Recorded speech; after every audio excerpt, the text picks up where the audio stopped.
सभी पितरों से, देवी देवताओं से, अपने इष्ट देव से, अपने गुरुजनों से, अपने बड़ों से मानसिक रूप से माफ़ी मांगिए कि जो भी मुझसे भूलें हुई है, जाने में अनजाने में जो भी मैंने अपराध किए हैं, उन सबके लिए क्षमा याचना करता हूँ। और जिन जिन्होंने मुझे रुलाया, दुखी किया है, मेरे ज़िंदगी में आंसू बोए, कांटे बोए, मुझे आगे बढ़ने नहीं दिया, मुझे गिराने के लिए जिसने भी बहुत बहुत बुरा कुछ किया है, वो सारी पीड़ाएँ मेरे अंदर हैं।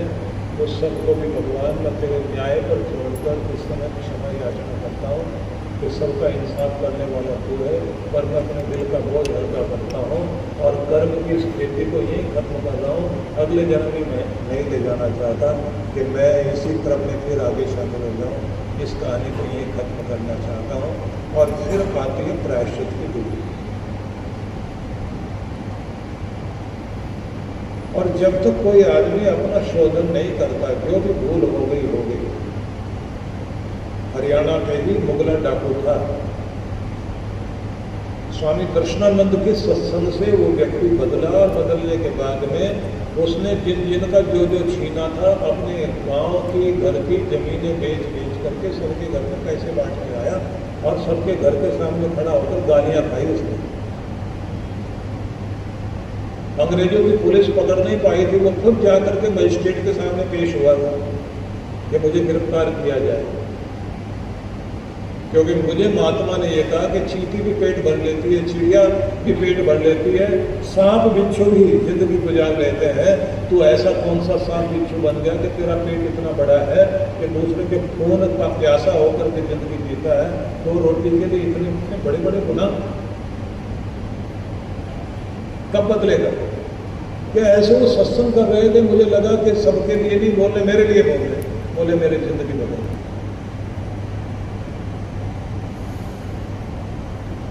एक स्थान पर उसने गांव में मंदिर बनाया, उसकी सीढ़ियों पर बैठा रहता था। मंदिर में कभी अंदर नहीं गया, उसने कहा इतना इस लायक नहीं हूं भगवान के सामने जा सकूं, पर मंदिर में जाने वाले हर आदमी के पांव की धूल गिरती है, उसे उठा के माथे से लगाता हूं कि पवित्र हो रहा हूं।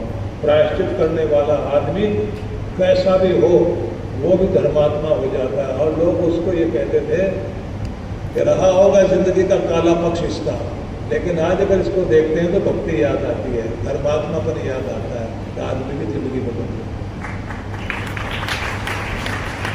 इसलिए मैं ये कहना चाहता हूं कि जब कहा गया कि भगवान जब पूछेगा कि तू क्या कमा के आया, तूने कितने मकान बना लिए, कितने पैसे जोड़े, ये नहीं पूछेगा, ये पूछेगा कि जो तुम्हें मैंने समय दिया था उसको बिताया कैसे है।